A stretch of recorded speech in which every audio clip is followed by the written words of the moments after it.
On the night of April 18th, 2020, the quiet rural community of Portapique, Nova Scotia, was shattered by a devastating act of violence. Over the course of 13 hours, a man disguised as a Royal Canadian Mounted Police officer carried out the deadliest mass shooting in Canadian history. What began as a domestic dispute escalated into a rampage that spread across several small towns. The gunman moved from house to house, setting fires, ambushing victims, all while driving a replica RCMP cruiser.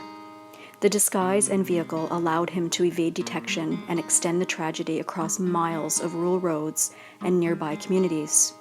By the time police stopped him the next morning near Enfield, Nova Scotia, 22 innocent people had been killed.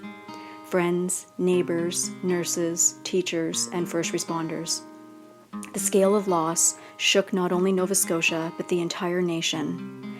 In the aftermath, questions arose about how the events unfolded, how the killer obtained his weapons, and how law enforcement responded during those critical hours. The public inquiry, known as the Mass Casualty Commission, later documented the failures, communication breakdowns, and systemic issues that allowed this disaster to continue for so long. Yet, amid the horror, Nova Scotians came together to mourn, to heal, and to honor those lost. The tragedy left a lasting scar, one that continues to shape discussions about rural policing, emergency response, and domestic violence prevention in Canada to this day. But little do people know what a vital role the Nova Scotia Medical Examiner Service plays in tragedies like these. They methodically respond to crime scenes in the aftermath. When the gunman was finally stopped in Enfield, Nova Scotia the next day, the scene left behind was almost unimaginable. 16 separate crime scenes scattered across more than 100 kilometers. Burned homes, wrecked cars, shattered lives. The scene was so vast that teams of RCMP investigators, forensic specialists, and Nova Scotia Medical Examiner Service had to work for days just to piece it all together. They moved carefully, scene by scene, sometimes in near silence, sorting through evidence, identifying victims, and trying to bring some measure of clarity to the chaos. It wasn't just police investigations. It was a search for understanding in the depths of despair. If not for the immense efforts of the forensic examinations, the families would still be wondering exactly what took place. This ultimately gave families answers to the whereabouts of their loved ones and a solemn breakdown of what had taken place. These aren't answers that people want, but in the midst of anguish, it is a starting point for families to begin their grief journey. I would like to dedicate this episode to the 22 victims who lost their lives during the Portapique tragedy. This is Andrea Gregg, and you're listening to Death Talk Canada. Thank you, Prima and Lindsay, for being here. Prima and Lindsay both work for the Medical Examiner Service of Nova Scotia. And maybe to begin with, Lindsay, we'll start with you and just get you to introduce yourself and maybe what your role is now, but what it was during the mass shooting in Portapique. I guess that was Sure. 5 years ago now, wasn't it? Yeah. Time flies. Time flies. So I'm Lindsay Denis. I am currently the manager of investigations at the Medical Examiner Service. When the Portapique incident happened, I was an investigator at the time. So I had been working there for about 4 years. So my role was we investigate death. So by trade, I'm a nurse. I worked most of my career in critical care, so I worked in emergency. And that's the role of most of the investigators here at our service. That's where we kind of pull from. Most of the investigators here either work in emerge or ICU type settings. We do have some critical care paramedics that also work with us. What else can I tell you about me? That's what I did for Portapique. So we can get into a little bit more later of the logistics of how that worked out. But at that time, I was an investigator. Yeah, and Prima. So my name's Prima. Currently, I manage morgue operations and the technical team. At the time of the mass shooting, I was a forensic technician. So we're the ones who helped perform the autopsy alongside the medical examiner and and police. So we're doing the evisceration, we're assisting with evidence collection, labeling, really assisting the investigation from the technical side and helping determine cause and manner from the evidence collected at the time of autopsy. So to begin with, when would the medical examiner service have been notified that that incident was happening? And at what point does your role begin?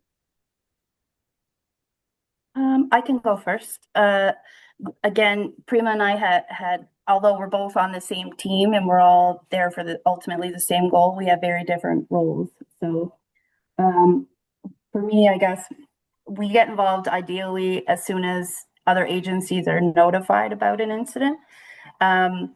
Typically, we're kind of the last people to know because we're sort of, some people will call us the last responders. We're no longer the first responders because we're last. But in the Portapique incident, my team anyway, we were made aware. We have a full-time group of investigators that work Monday to Friday, and then we have an after-hours group that does the evenings, weekends, holidays. So it was those after-hours folks who I got a call from one of these investigators asking me I was supposed to be off on the Monday, and she had let me know sort of what they were told about in the moment from RCMP. What it was limited information at that time. They weren't even aware of the gravity of what was happening at that time. But it was basically a heads up of, hey, this is an evolving situation. We're not sure where it's at, but can you come into work on Monday? So it was basically kind of like a roll call to get our service was really small at the time. So it was basically trying to get everyone they could to come in and support what sounded like was going to be a terrible thing. So that's how I got notified. And I think the first call came into our service right before midnight on Saturday night. Mm-hmm. I know I was notified by my manager at the time early Sunday morning. And again, it was, we were told there was an active shooter situation. At that time, we knew that there was 4 victims, and we continued to get updates throughout the day. So by that night, I think we knew that there were 16 cases going into the next day. And when we arrived Monday morning, we were told that that number was likely going to increase because there was multiple structure fires and there was presumed to be more victims at those locations. So throughout Monday as well, cases continued to come in.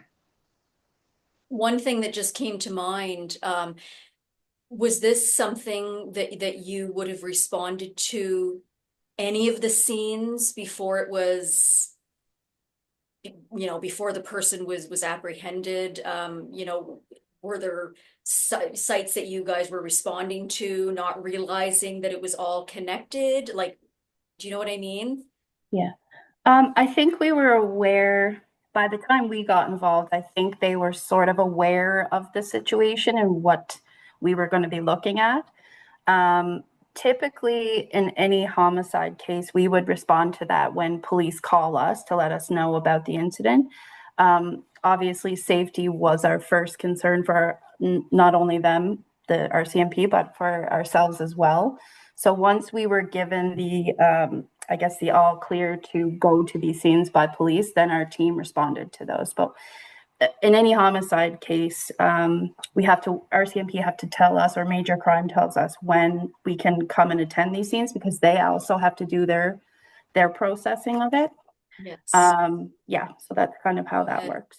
And one thing to note that this happened over 13 hours and there was 16 scenes total, which was massive. So you can imagine the manpower that was needed from not only police, but our service as well to attend those scenes. Well, just even graphically, like how, that it's just mind-boggling. So initially, like how many people from the medical examiner service, like you must have all had to just sort of divide and conquer? I mean, or did you go from one scene to the next, or?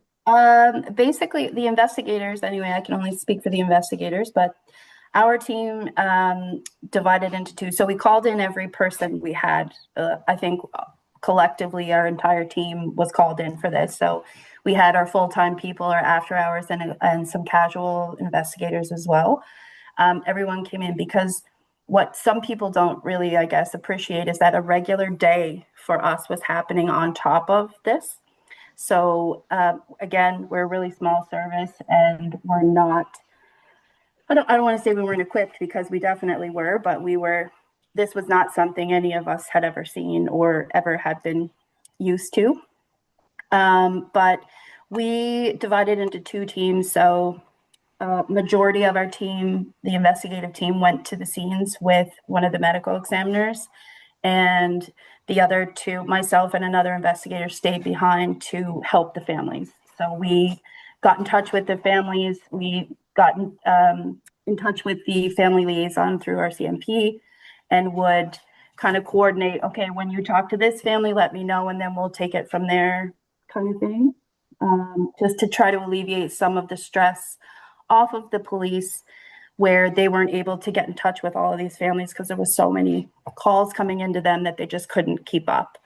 So we were just trying to do our best to get in touch with all the family members that we could, to let them know what was happening, what we knew at that time, what we were allowed to say, kind of thing. But yeah, that we had everyone we could get. Yep. Unbelievable. So when you get to the scene, what is it that you guys are looking for evidence wise? Like, I know the RCMP would have done their evidence collecting too. So how does that work sort of side by side with the medical examiner service? For us, at any homicide scene, the police are the ones who collect all the evidence. We are sort of, I guess we are responsible for the body at a scene. We don't touch anything outside of that body, typically. We're kind of told where we can and can't go at these scenes by the major crime, like the lead investigator.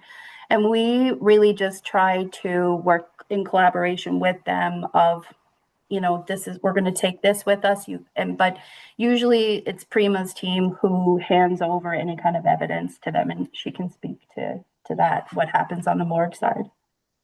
And even again, logistically, I'm thinking, you must have had, I know we've got a removal service that we primarily use, but did you have to incorporate other, maybe like funeral homes to help out, or was it strictly just the medical examiner service, like sort of doing like one call at a time or several at a time?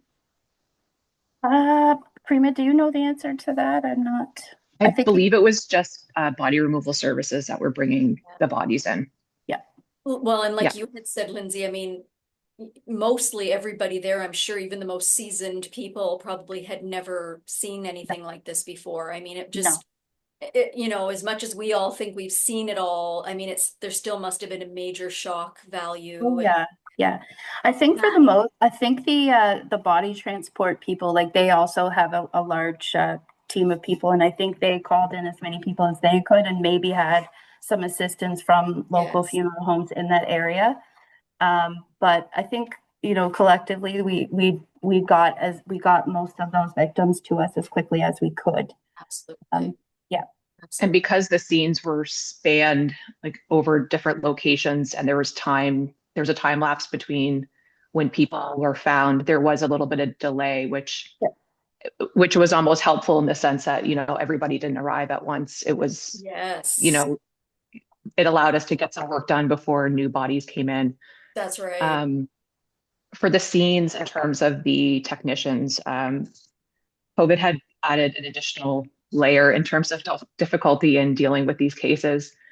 We had made the decision not to have our casual staff come in during COVID, and that's because they often work other jobs, and they're public facing jobs. And because of the unique nature of what we do and our skill set, if we were exposed, we wanted to be really cautious, because if our team was wiped out, even if we were reduced to 50%, it would have crippled our service at the time. Yes. So we decided when Portapique happened, we deployed our casual staff to the scenes, and then the full-time forensic technicians, we had 4 at the time. They were the ones in the autopsy suite dealing with the autopsies and all of the evidence collection that came with those cases. So we did kind of break up the teams in that way, to just divide and conquer and prevent, our from being in the same space that way. Yeah, I'm trying to think of, yeah, and I mean, just the magnitude of the cases. We obviously we're not foreign to homicide cases. We do them quite frequently. It was just the magnitude of dealing with 23 homicides. So there was 22 victims plus the perpetrator. Just in the short span, like in Nova Scotia, typically we don't have 23 homicides in a year.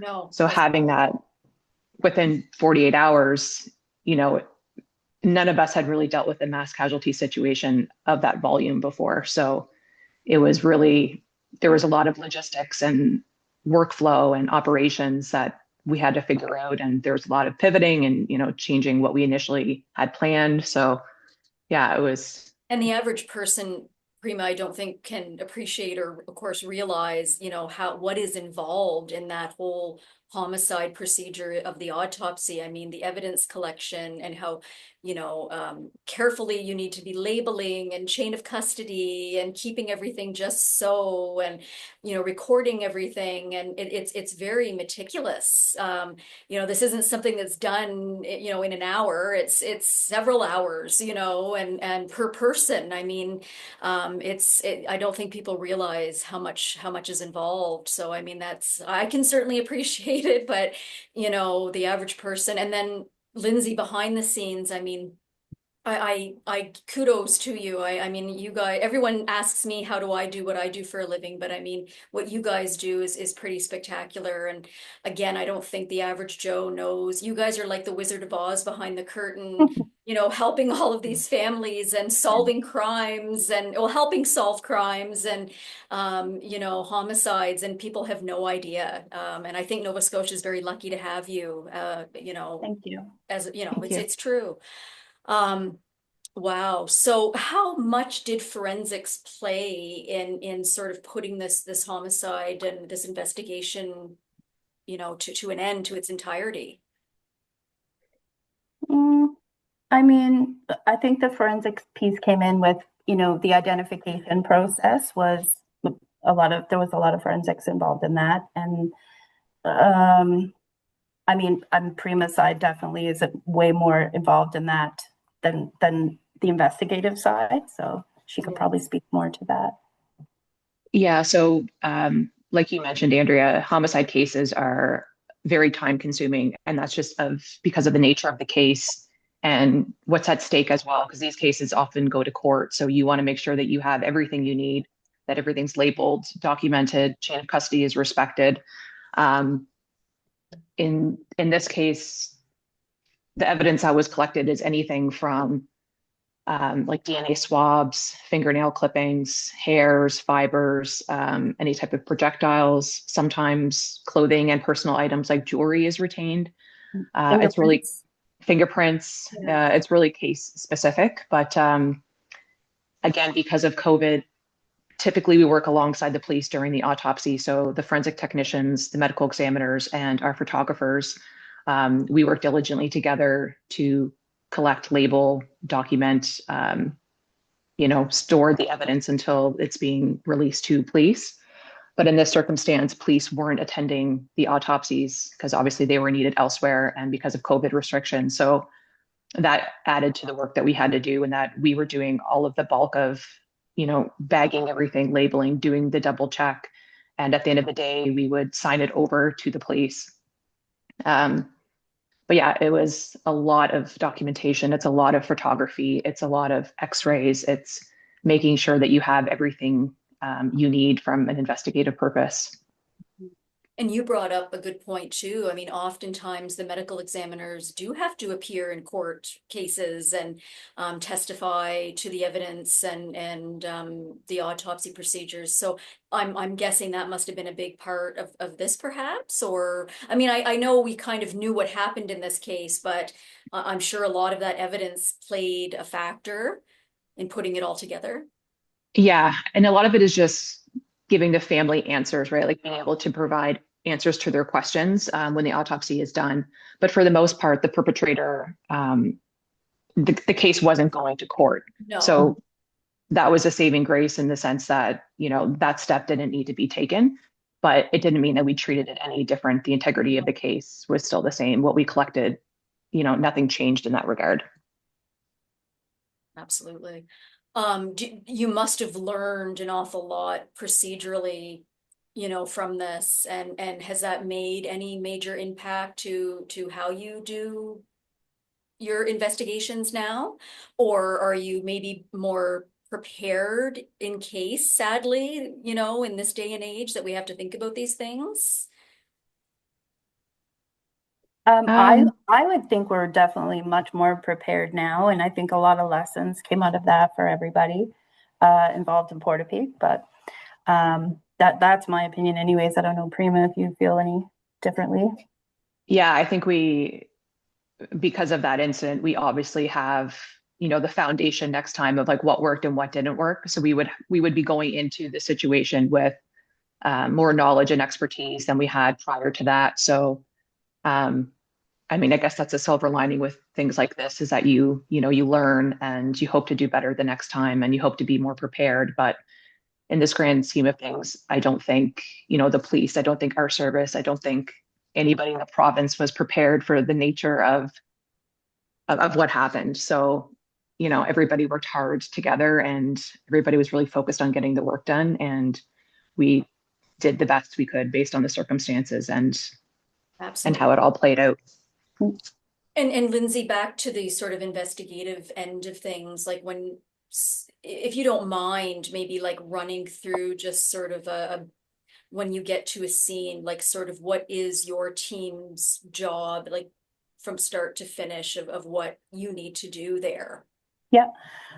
So like I mentioned, when we go to a scene, especially a homicide scene, we work in collaboration with our CMP, the major crime team, on where we can and can't go within that scene.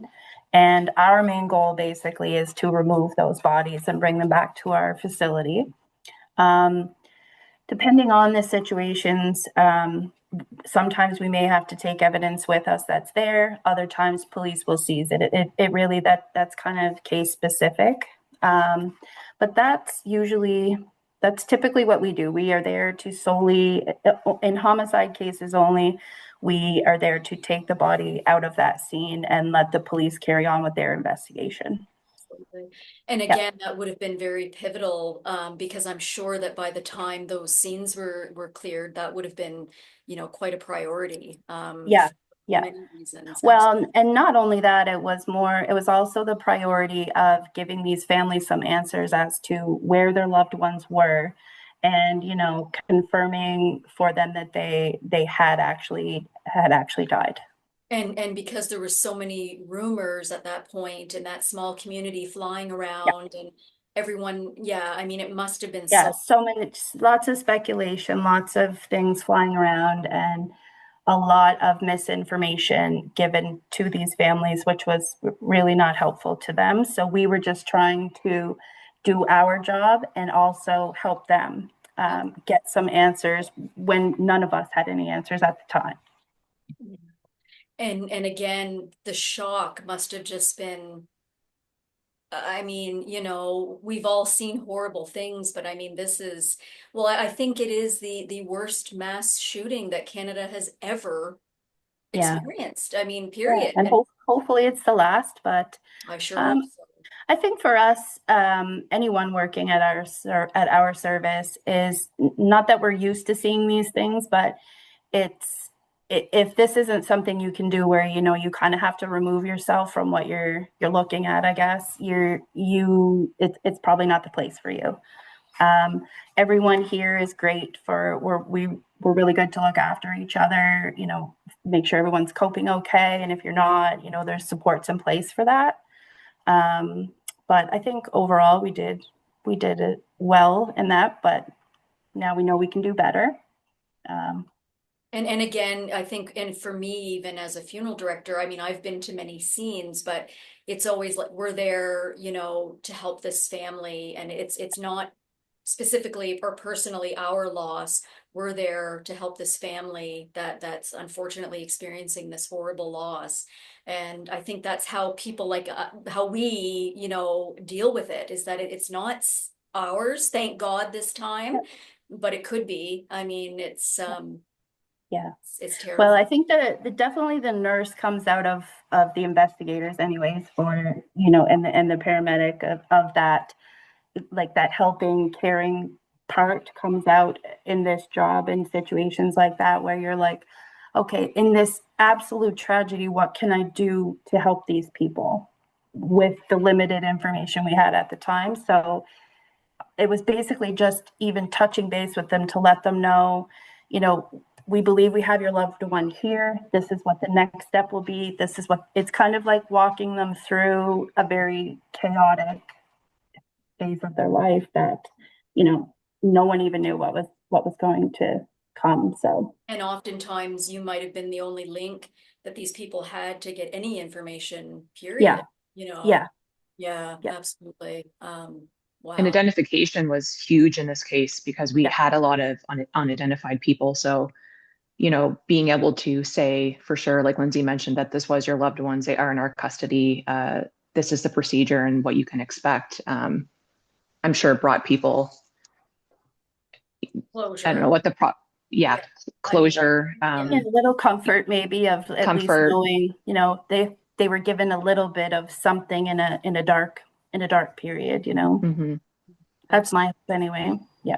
And Prima, with the identification process, I know certainly people that,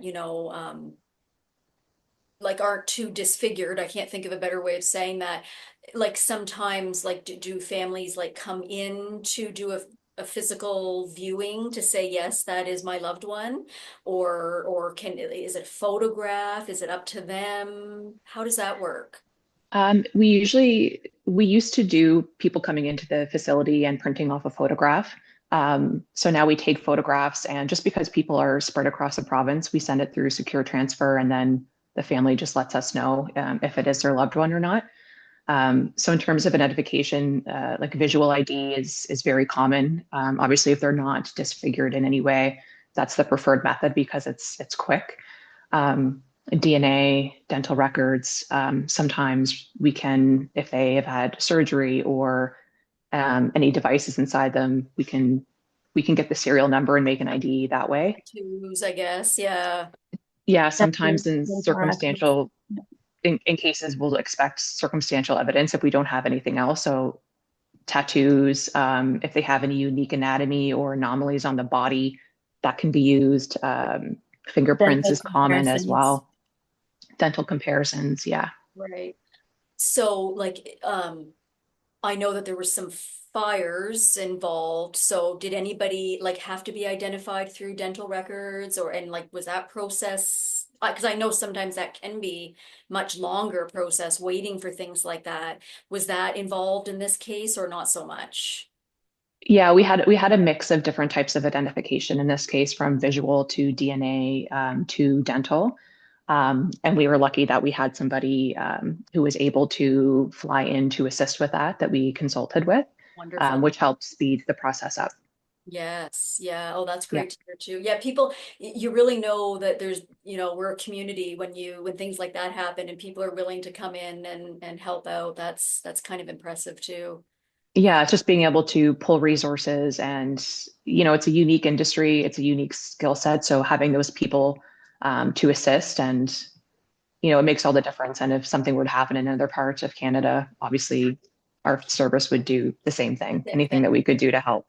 Exactly. So I know when I worked there, there was like, I think 4 or 5 different autopsy areas. So I'm just kind of like picturing that just kind of would be the same thing, like sort of everybody teams up and sort of like 4 or 5 kind of in a day or whatever. I mean, is that sort of the same idea of what may have gone on then? So we have 4 autopsy stations, which means that we can do 4 autopsies at one time. Um, we actually started out with 4 stations, and because of limitations with staffing, and we only had 2 photographers at the time. And because these cases are so in depth, the photography is a huge piece. So we found that stations were having to wait a long period of time for the photographer to be done to move on to the next. So that was one thing that we pivoted. So we decided to run 3 stations. Two of the stations were homicide related, and then the third station was a routine case. And that really allowed the 2 photographers to focus on the 2 homicides. And then we had one of the medical examiners pretty much worked by himself on the routine cases. Wow. Yeah. That must have been just an incredible thing to go through. I just can't even imagine. Yeah, it was quite the week. Oh my God. And roughly how long did that take you in its entirety, like to get through all of that work? Linz, I can't remember. I think we had I the think it was cases about two done days. Yeah. in 2 to 3 days. Yeah. Yeah. Which is really like amazing when you think about it, because like as we said, a regular day is happening on top of this, and typically homicide cases take a longer to do than a natural death case, for example. But I think we all just kind of came together, put our heads down, and just got the work done. Yeah. And we worked longer days too, because I was going to obviously ask, did you put in extra time? I'm sure you must Yeah. have. we Yeah. did. Yeah. The days, like I Yeah. think we worked 9.5, Yeah. 10 And I think hours. really like everybody was like more than happy to help. There was no like you didn't even really have to ask anybody to stay late. It was just a given that it was going to be a long week. Mhm. And Yeah. I think again, it's all natural for all of us to want to help and want to be there. That's what, your calling is. That's Yeah. so to speak, it goes without saying, you're going to stay there until it's done and get the family some answers and try to bring them some sort of comfort in any way you Yeah. can, in the only way we know how. Yeah. What was there a lot of media like trying to get answers? Like, how does that happen in such a big case like this? Our office is directly across the street from RCMP headquarters. So there was a sea of media across the front of their whole facility is gated. But the media was everywhere. And then when they realized we were across the street, they were also across the whole front of our facility. But we just basically, our team anyway, we just put our head down and walk through them, and we didn't speak to any media. Yeah, absolutely. I guess Yeah. in this particular case, I mean, there was no happy ending, but at least there was closure in some odd way. It didn't have to go on, like you said, Prima, in the court system. And, you know, um, if there's any good way of ending, I'm not sure that's possible, but it could have been worse, I suppose. Yeah. And I mean, the support that we received from, you know, like you mentioned, what we do is this unique kind of operation that not a lot of people know about. So, I mean, we had funeral homes, we had old staff members, we had police agencies, a lot of people, external agencies that we collaborate with. They were sending us food and nice Oh, messages, and it really helped us to have that throughout the week, and it helped us to that is push through. amazing. So, Yeah. yeah. Even some of the family members themselves, like as you're talking to them, them recognizing what a terrible job you have today. And I'm like, my God, how can you even like think about that Think when outside of my job doesn't not even compare to the day you're having. So absolutely. it was kind of nice to have like that connection with people of like them appreciating like in their own terrible circumstance how not so nice it was for other people also sort of in that same circumstance at a different level. Yeah, thanking you, and here they are experiencing Yeah. this horrific thing. And Yeah, it was something like I'm not a crier and I cried a lot in Portapique, and it was just just the kindness of people was yeah, yeah. yeah. and Yeah. and just that small community again, and everybody, it was a ripple effect. I mean, everybody knew everybody, and yeah, I mean, it's just a very unique situation, unfortunately. And you guys played a huge role in it and helped bring it all together, and you do pretty spectacular work. Thank you. Thank you. Absolutely. Missing that. I mean, what do we bring to a scene? Um, I mean, for the purpose of this conversation, for a homicide scene, most of the investigators have what's their own scene bag.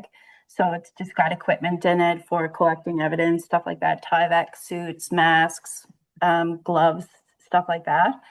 Um, so every investigator is equipped with that. And then the vehicles that we take also have sort of extra supplies and things like that. But you kind of get an idea from police of what you need to bring. They can kind of give you a heads up of what you're going to be walking into. But that's typically what we bring, I guess. And again, I guess that would really change too, depending on if it's a fire scene, because then That's it's a right. story too. I mean, Yeah. Well, then you have to get into bringing sort of like again, it depends on the how much destruction there was from the fire and what the remains look like. Um, you could be bringing only your scene bag, or you could be bringing a whole lot more equipment for excavating like through a fire. Yeah, Yes, exactly. Trying to, literally find the yeah, individual sometimes. Yes. yeah, and that can end up becoming really time consuming depending on the situation. But I think in this situation, we got most of those people out of there as quickly as we could. Absolutely. Yeah, The same investigative procedure would have been for the perpetrator as well. I mean, you would have had to have gone to the scene, yeah. investigated it, It and was no different than anyone else. like Yep, forensically had to be, yep, yes, yeah. yeah, Process the same. Yep, absolutely, yep, absolutely. yep, And probably having to deal with any family or next of kin as well that yep, needed yep, answers, yep. yeah. That's right. Typically, we would send families to what's called the victim services folks. They work with police, and they have like a plethora of community supports that they can um, engage for families, especially families that are involved with homicide. Yes. Um, so I think they played a huge role to help these folks that were left behind. Wow. And they're through usually the RCMP, the victim services. RCMP, HRP, and Oh, RCMP. I think it's like an integrated I unit. think they both have their Yeah, separate. Yeah, yeah. yeah, yeah, yeah. Oh, that's yeah, good to know. yeah, yeah. So hopefully they were helpful, and I think as the years have gone on, I think there's been lots of other supports put in place for families, and I hope that was enough for them. And if it wasn't, I hope they found supports where they needed it. Absolutely. Yeah, Absolutely. yeah. Well, thank you both so much. And Well, thank you. Yeah. It was so Thanks so nice to much, meet you. Andrea. yes, and It was happy nice to see you holidays. again. Yeah, you too. Yeah, Yes. same to Yes. you. Merry Hope Christmas. you All guys right. have some time off. Yeah, a Yes, it's little coming. bit. Right on. Take care, Andrea. You Okay. both take See ya. care. Bye, Bye-bye. Andrea. Bye-bye.